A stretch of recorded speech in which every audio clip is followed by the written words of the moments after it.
invisible gods and visible results.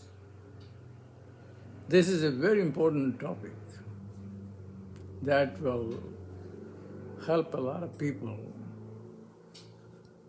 to understand the domain of the divine, because it's not visible. What is not visible? God is not visible. It is very difficult to relate to it, God. And then there is no guarantee whether the result came because of our own efforts or God's doing. So all these things are out there, making it difficult to understand the divine or God. And then you look at the monotheism and the concept of an abstract God who has no form,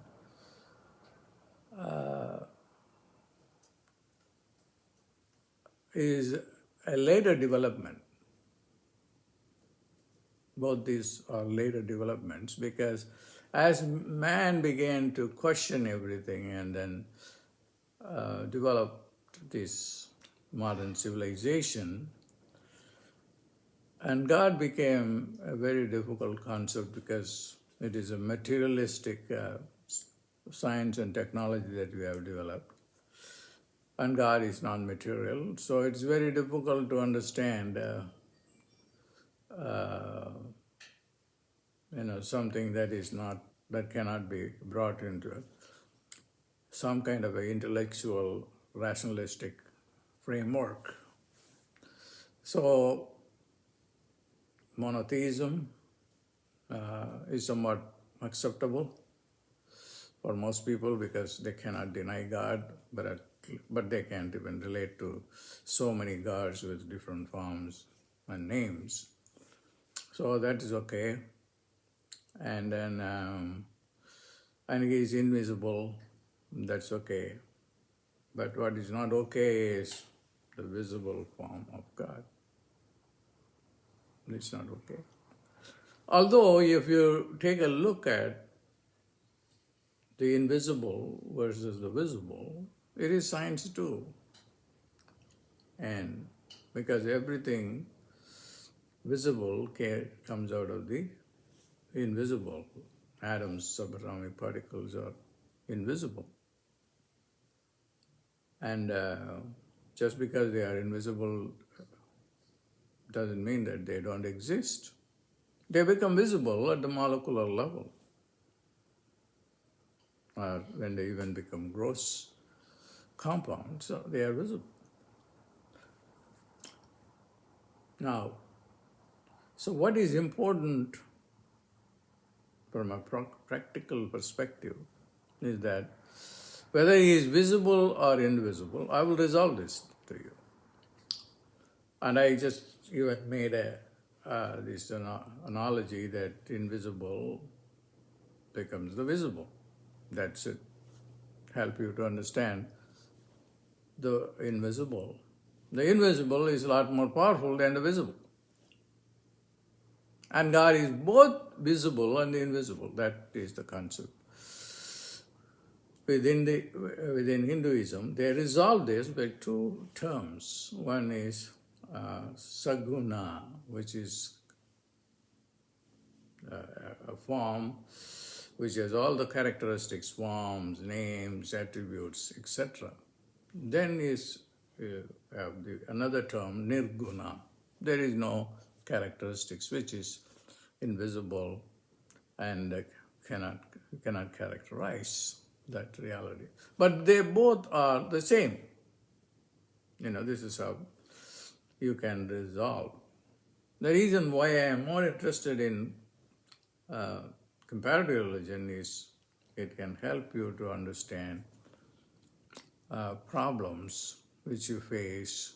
How come there are so many gods? And a mystic, for instance, Manikavasar, a mystic who I have worked extensively on, says, let's dance giving 1,000 names or several thousand names to this invisible God. Yes, it's true that he doesn't have a name or a form, but we will attribute them so that we can relate ourselves to them. And then God takes any form that the humans want to see them, like in different religions, different gods. So there is no problem at all, completely no problem at all. Because somebody, because even in Hinduism, there is among the elite, the gods with attributes are not acceptable. This is the Upanishadic prejudice. There's a prejudice that came, intellectual prejudice they have. That prejudice did not, sustain itself because people started building temples, even to the Buddha who said there was no God, there was no soul. They built temples for the Buddha. They made Buddha himself into a god. It's not wrong. Everything is a symbol. Even the invisible, the word is there as a symbol. Okay. So what is important is that, are you getting any results? This is where I'm coming to the core of this presentation, which is, are you getting any results? That is the most important thing. Even will you get the results after 2 days, 4 days, or months later, or not at all? You must get the results right now. And that is why the concept of the Holy Spirit and the modality that it will work only after Jesus leaves the body. This is a very important concept. See, this is a little hard to understand, but not too hard. Why did Jesus say that I cannot give you the Holy Spirit now? I will go and send him. But he also said that he's already in you. So this is all confusing. If he's already in you, then how is he going to go and send it? It is very complicated, but if you understand why he said that, you'll be able to resolve this problem.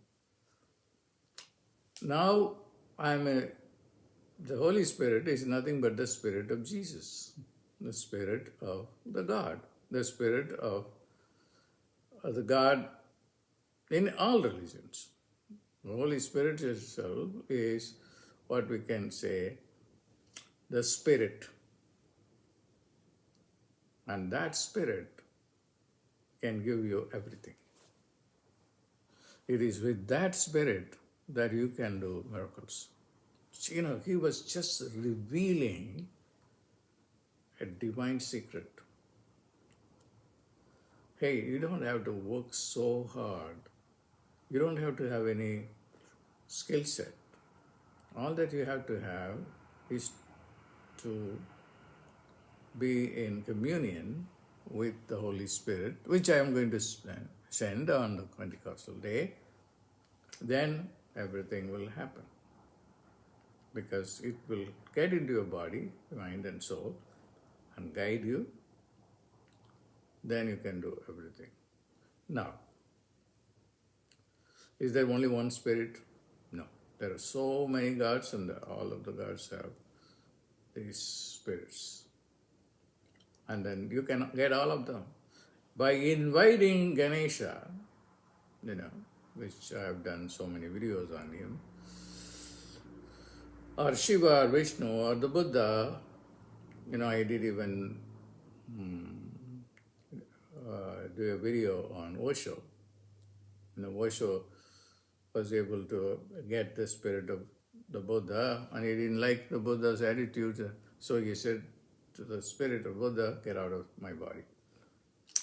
Okay, so there is everything, is explainable, but then people don't want to go deep into understanding religion. And that's what I'm trying to do.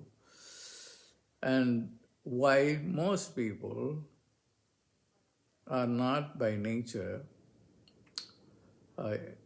interrogative. They are not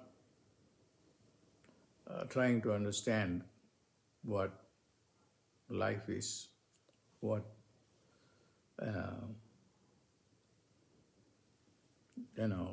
what are the best way of living life. That's why very few people are successful, because they put the effort to understand what's really going on, and I got to understand this. And then they create, they invent, they do everything. The other people are not. And the important thing is, you don't have to worry about it, because that is the nature